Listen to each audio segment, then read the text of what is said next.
Bonjour les balances, j'espère que vous allez bien. On va découvrir ensemble vos énergies pour la semaine du 31 mai au 6 juin. Gardez bien à l'esprit que ce sont des énergies générales, c'est comme une sorte de météo, et vous seuls décidez de ce que vous en faites. Donc prenez uniquement ce qui résonne pour vous dans ce tirage et le reste vous laissez. Je vous invite également à consulter les vidéos de votre ascendant et des autres signes de votre thème astral pour compléter ces informations. Ici, l'énergie avec laquelle vous entrez dans la semaine, ce que vous voulez cette semaine, comment vous vous sentez, la force qui vous soutient, le challenge à relever, le résultat global de votre semaine et quelques messages conseils pour finir. Vous avez le 10 de bâton, c'est la tempérance, le 8 de bâton, le 7 de coupe, le 8 d'épée et la justice. Vous êtes là, les balances. La justice, c'est votre carte, c'est votre énergie. Donc, l'équilibre, la décision de peut-être choisir, de peut-être prendre une décision ou recevoir une décision. En tout cas, vous êtes quand même dans votre élément en issue de semaine, là, en résultat global de la semaine. Quoi qu'il se passe, je vais vous en parler après, il y a du mouvement. Vous êtes à la fois dans votre élément et en même temps, vous restez dans votre équilibre. Vous trouvez cet alignement de justice, de justesse pour, pour conserver votre équilibre intérieur et pour conserver quelque part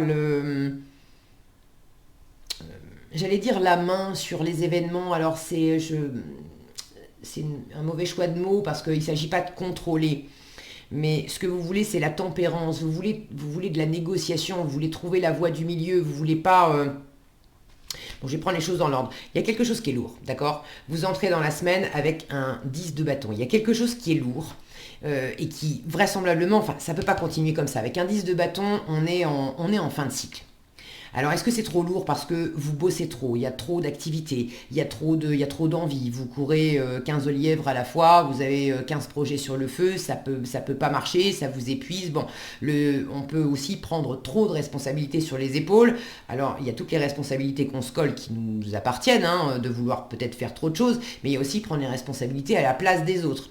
Ça peut être un cycle aussi, quelque chose que vous êtes en train de boucler parce que ça fait longtemps que vous êtes déterminé, motivé à essayer de mener quelque chose à bien. Et j'ai l'impression que c'est mener quelque chose à bien plutôt dans le domaine familial, dans le domaine émotionnel. Là, on a un homme qui s'avance, qui va rejoindre symboliquement sa famille. Les gens l'attendent. On a cette notion de foyer, de maison familiale. Alors pour certains, ça fait peut-être longtemps que vous avez à cœur de bâtir un environnement, de bâtir un foyer, de bâtir symboliquement peut-être, j'ai encore mon focus qui fait les siennes, voilà, de bâtir ou d'acheter une maison, ça peut être bâtir symboliquement, monter un projet, vous mettre en relation pour construire une famille. Bon, vous savez mieux que moi de quoi ça parle. N'hésitez pas d'ailleurs à partager dans les commentaires. Je suis toujours ravie de vous lire. Mais là, le côté je m'accroche depuis longtemps, je rame depuis longtemps, je fais beaucoup d'efforts. Et il y a peut-être des efforts que j'ai faits à côté de la plaque, en fait, qui m'ont plus fatigué que vraiment été porteur. Ça, il faut que j'en vienne à bout. Il faut que j'en vienne à bout. Et ce que vous voulez, c'est vous voulez trouver justement cet équilibre, vous voulez trouver cet entre-deux. Vous voulez guérir avec la tempérance. Tout ce qui était lourd, c'est bon, j'en peux plus là, j'en ai plein le dos. Vous voulez guérir tout ce qui était compliqué en termes d'entente, de communication. C'est bien joli, je vous aime et tous les bâtons, si le focus veut bien, j'ai des jolis petits nœuds, etc. D'accord, mais c'est hyper lourd. Et là, vous êtes tous en train de me regarder là. Bon, si mon focus voulait bien être coopératif, ça m'aiderait. Voilà. On a tous ces personnages et hey, coucou, super, mais il n'y en a pas un qui se bouge pour aider à porter les bâtons. Donc symboliquement, vous étiez aussi dans une situation où par rapport à l'extérieur, il y a quand même une guérison à trouver et un équilibre à instaurer. L'équilibre, c'est pas nécessairement de trancher dans le vif façon justice, clac, c'est comme ça et c'est pas autrement. Le côté trop raide et trop rigoureux de la justice. Vous, ce que vous voulez, c'est de l'harmonie, c'est de la bienveillance. Vous voulez trouver la voie du milieu, vous voulez trouver l'espace de rencontre. La communication, c'est vraiment important pour vous. Vous en avez beaucoup. Ça, c'est votre état d'esprit cette semaine, le 8 de bâton. Avec le 8 de bâton, il y a beaucoup d'échanges. Donc, dans les échanges que vous avez avec l'extérieur, il s'agit de trouver le juste milieu, le juste équilibre pour vous, pour qu'effectivement, ça soit porteur. Certains, vous avez envie de bouger, vous avez envie de déménager, vous avez envie de peut-être partir en vacances, de pouvoir... là, c'est aussi du mouvement géographique. J'ai des allées et venues, il y a quelque chose de vif. Pour d'autres, si ce n'est pas le fait de bouger géographiquement, vous avez envie d'enclencher symboliquement du mouvement dans quelque chose. Vous voulez que ça enclenche dans votre vie amoureuse, dans votre vie professionnelle, dans un projet que vous avez. Mais jusqu'à présent, c'était... Si vous avanciez plus très vite, tellement ça devenait lourd pour vous. Alors, dans quelle mesure il y a quelque chose qui est venu bouleverser la donne, mais il y a ces énergies vives là dans votre état d'esprit où vous voulez bouger, vous voulez interagir, vous voulez des idées nouvelles, vous voulez communiquer pour trouver cet entre-deux, cette voie du milieu, cette guérison pour faire en sorte que ça avance plus vite, ça avance mieux, ça avance peut-être aussi dans une autre direction. Parce que peut-être que ça fait longtemps que vous vous acharnez dans une direction et à vouloir construire quelque chose et c'était pas la bonne voie. Et ce qu'on vous conseille en force, c'est d'étudier les différentes options. Alors, cette notion de différentes options, pour certains, il s'agit de réviser votre copie. La guérison, l'harmonie, l'entre-deux, vous allez le trouver en changeant d'itinéraire. Je change de direction. Et j'étudie les différentes possibilités, quelles sont les différentes directions possibles. Si je lâche celle-ci, quelles sont les nouvelles directions possibles. Pour d'autres, ce n'est pas la direction que vous changez, c'est la façon d'avancer. Cet homme, il va pas tourner les talons et il veut toujours aller vers sa famille et sa maison. En revanche, les derniers mètres, il va peut-être pas les faire avec tous les bâtons dans les bras. Il va peut-être s'arrêter là où il est, tout poser par terre, et puis appeler les autres en disant « Bon, qui vient m'aider ?» Parce que jusqu'à présent, on a toujours fait comme ça, c'est moi qui vous amène les choses, ou qui fait pour vous. Là, stop. Qui fait le... On a cette notion d'entre-deux, de point de rencontre avec la tempérance. Qui vient à ma rencontre pour m'aider? Là aussi, j'ai cette notion de carrefour, de se rejoindre aussi. Alors, prenez comme ça vous parle. Est-ce qu'il s'agit de clôturer complètement quelque chose pour discuter, négocier et s'ouvrir à de la nouveauté? Est-ce qu'il s'agit de garder la même direction, le même projet, mais c'est dans la réalisation, dans l'avancée dans ce projet, dans cette direction? Là, on révise sa copie et on voit comment on peut faire autrement, parce que le modèle sur lequel on avançait jusqu'à présent, c'est plus valable. On en a fait le tour. Là, on cherche autre chose.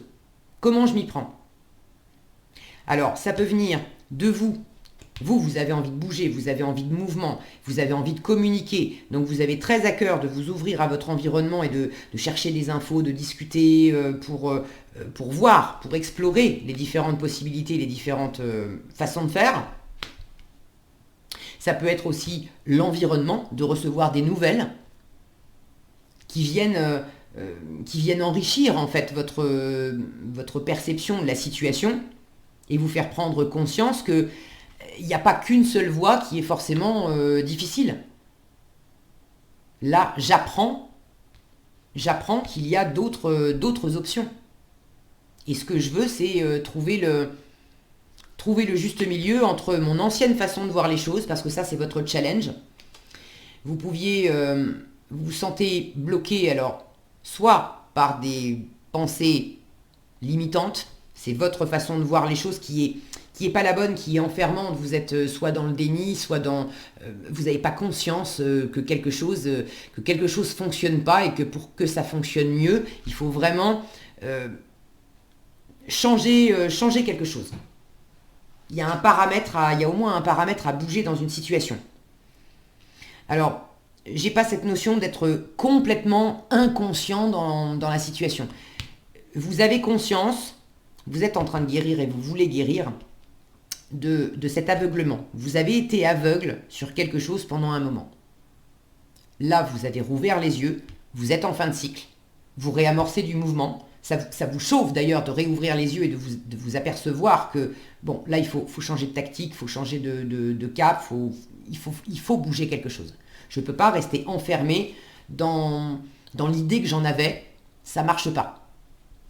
Et ce qui va m'aider, c'est justement de voir comment je peux faire autrement.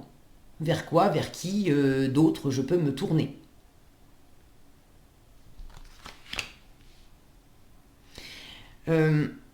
Ça peut être l'extérieur aussi, qui vous en contrainte cette semaine. L'extérieur qui vous entrave et qui vous limite. C'est la même chose.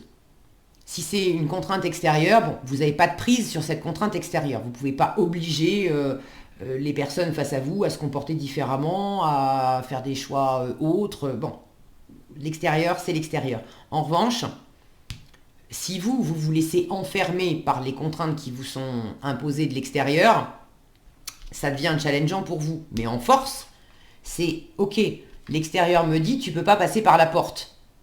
En force, je me pose la question, est-ce que des fois, je ne pourrais pas passer par la fenêtre?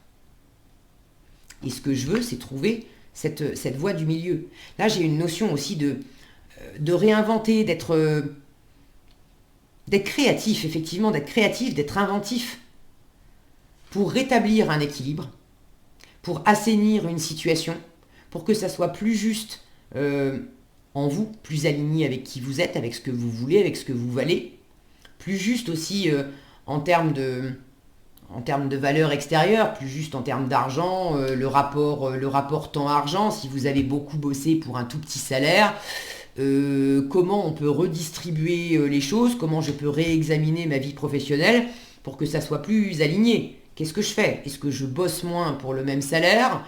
Est-ce que je continue à bosser autant parce que ça m'éclate, il y a plein de mouvements, il y a plein de communications, c'est cool, j'aime tout ce mouvement. En revanche, il faut que ça paye plus.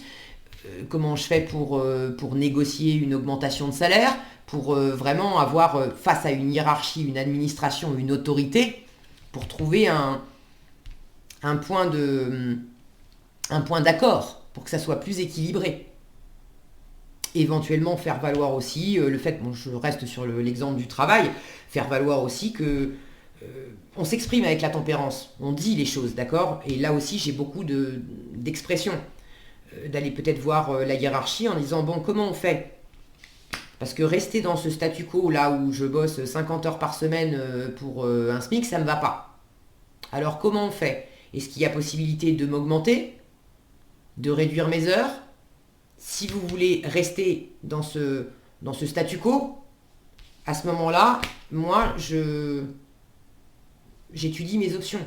Alors ça, vous n'êtes pas obligé de le dire, mais de prendre en considération, est-ce que l'extérieur est d'accord pour négocier ou pas? Si l'extérieur est dans un blocage, dans un refus complet d'entendre vos arguments, c'est comment je peux négocier ailleurs avec d'autres personnes? Comment je peux négocier aussi intérieurement avec moi-même pour pas me laisser enfermer à la fois par les faits et puis aussi par les ressentis que j'en ai et les interprétations que j'en fais.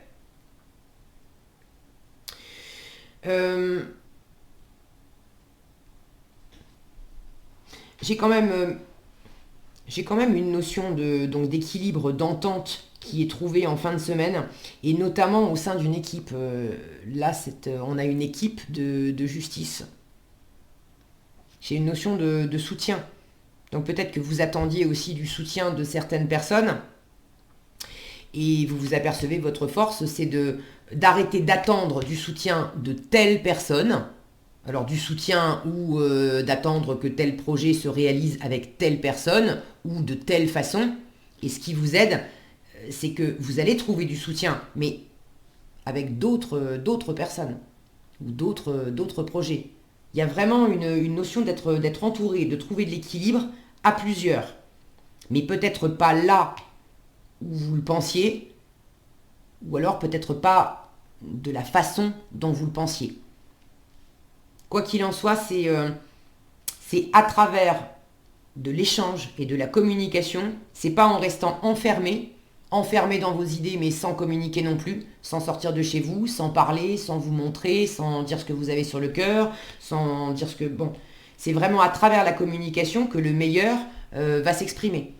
Donc s'il y a des choses qui vous insécurisent, qui vous déstabilisent, qui vous contraignent, qui sont lourdes, etc., ne faites pas l'autruche à essayer déjà de vous détourner du problème, ne faites pas non plus l'ermite à vous isoler dans votre petit monde. Ça va pas du tout vous servir. Regardez comme cet homme là, il est dans une salle de cinéma, regardez sa posture, il a les bras grands ouverts, on sent qu'il est à l'aise, qu'il est étalé dans son siège, il accueille complètement les possibilités. Dans quelle mesure c'était lourd parce que vous vous étiez peut-être fermé vous-même à la possibilité qu'il y ait du choix, qu'il y ait de la réussite, que ça soit...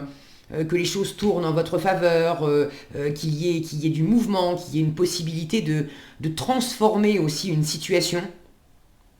Je dis transformer parce que là, dans cette tempérance, c'est le tarot des séries télé. Alors pour ceux qui connaissent, je ne sais pas si le focus veut bien, oui, non...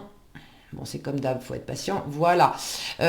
Pour ceux qui connaissent, vous avez reconnu Heisenberg de la série Breaking Bad. Et pour ceux qui connaissent pas, Heisenberg, c'est un prof de chimie bien honnête, tranquille et tout propre sur lui, qui a une petite vie de famille toute tranquille, qui apprend qu'il a un cancer et il a tellement à cœur de mettre sa famille à l'abri qu'il se pose comme challenge il pense qu'il a une espérance de vie courte, il faut qu'il amasse un maximum d'argent pour mettre sa famille à l'abri avant de mourir. Et il est tellement animé par ça que le moyen, il sort des pensées de son schéma de pensée habituel. Il faut gagner de l'argent d'une façon honnête, etc. Et là, il étudie ses options. Bon, comment je peux faire pour que ça aille plus vite et obtenir et pouvoir mettre ma famille à l'abri. Et l'idée qu'il trouve, c'est vraiment en dehors des sentiers battus, c'est pensé aussi en dehors de la boîte, en dehors des sentiers battus. L'idée qu'il trouve, c'est de fabriquer de la drogue, de fabriquer de la meth et de la vendre. Alors, c'est pas un tirage pour vous dire lancez-vous dans le trafic de drogue, les balances, c'est pas mon propos, mais voilà, c'est pour vous illustrer. Je trouve que cette carte-là, elle est en plein milieu de votre tirage, elle exprime bien ce que je ressens dans votre tirage. C'est que là, il y a besoin aussi de trouver une troisième voie. Comment je peux, comme un chimiste, comment je peux mélanger des éléments existants et ramener du mouvement, de la vigueur, de l'élan, de l'échange aussi là-dedans pour que ça m'ouvre des possibilités et des possibilités auxquelles jusqu'à présent, j'avais peut-être pas pensé. J'y avais peut-être pas pensé parce que je les voyais pas, ou j'y avais peut-être pas pensé parce que je ne voulais pas les voir. En fait, j'y pensais, je savais qu'elles étaient là, mais je voulais pas les prendre en considération. J'étais branchée sur une façon de faire, d'obtenir les choses et pas une autre. Et là, vous rebattez les cartes en fait pour le meilleur. Est-ce que j'ai autre chose ? N'ayez pas peur de rêver et de rêver grand. Le 7 de coupe, ça peut être l'illusion, le côté bling bling, etc. Mais vous l'avez en force. Donc n'ayez pas peur de rêver. Ça ne veut pas dire que tout ce qui vous passe en tête, vous allez le réaliser. En issue de semaine, j'ai quand même cette énergie de justice qui, elle, est très responsable. Vous prenez vos responsabilités en fin de semaine, vous ne faites pas n'importe quoi. Mais plutôt que de rester à penser petit et à essayer d'avancer juste avec une toute petite représentation des choses, plus vous allez penser grand, vous autoriser de la fantaisie aussi dans les projections de ce que vous êtes en train de développer, dans vos envies, dans votre façon de communiquer aussi. Plus vous allez vous autoriser de la fantaisie, du choix, plus ça va être porteur. Et au final, ça ne vous empêche pas non plus de rester aligné et responsable. Je commence par me faire un brainstorming. Qu'est-ce qui m'éclate? Qu'est-ce que je pourrais transformer? Qu'est-ce qui pourrait être même complètement dingue? Et puis après, je le passe au filtre du raisonnable. Est-ce que ça tient la route? Du concret, des chiffres. Est-ce que c'est ok? Est-ce que c'est pas ok? Est-ce que c'est porteur? Est-ce que c'est pas porteur? Est-ce que c'est un bon investissement? Est-ce que c'est pas un bon investissement? Est-ce que je dois choisir plutôt dans cette voie-là ou plutôt dans celle-là? Ça vous fait pas du tout perdre pied. Mais là, j'ai ce sentiment de vous ouvrir à de la nouveauté pour vous sortir de quelque chose de lourd, de contracté, de pesant, de fatigant, qui avait restreint votre espace. Allez, qu'est-ce qu'on a ici? L'imagination, le 7 de coupe et la croissance. Bon, voilà, c'est vraiment cette notion-là d'explorer, d'étendre, de trouver une nouvelle voie, d'agrandir les possibles. Alors, la croissance, on vous dit chercher un mentor ou un guide, avancez pas à pas, autorisez-vous à apprendre des autres. Alors, j'avais pas tellement la notion de mentor ou de guide. Bon, la justice peut en faire partie. Là, ça peut être effectivement en issue de semaine de vous appuyer sur l'expertise. L'expertise de quelqu'un ou d'un groupe de personnes. Ça peut être, c'est pas nécessairement juridique, hein, mais ça peut être des experts immobiliers. Bon, prenez comme ça résonne pour vous, mais inspirez-vous de personnes qui sont calées dans leur domaine. Pour avancer. Donc cherchez un mentor ou un guide, avancez pas à pas, autorisez-vous à apprendre des autres. Ne restez pas enfermé, ça je vous l'ai dit. Communication, c'est important. Et l'imagination, envisagez une nouvelle réalité. Il faut penser autrement. Ok? Envisagez une nouvelle réalité, accordez-vous la permission de rêver, je vous en ai parlé, et croyez en des possibles sans limite. C'est ce que je vous disais juste avant aussi. Voilà ce que j'avais pour vous cette semaine, les balances. J'espère que cette vidéo vous sera utile. Si elle vous a plu, je vous invite à la liker, la partager, la commenter. Et pour être averti quand je publie de nouvelles vidéos, il suffit de vous abonner et d'activer la cloche des notifications. Prenez bien soin de vous, passez une excellente semaine et je vous dis à bientôt dans un prochain tirage.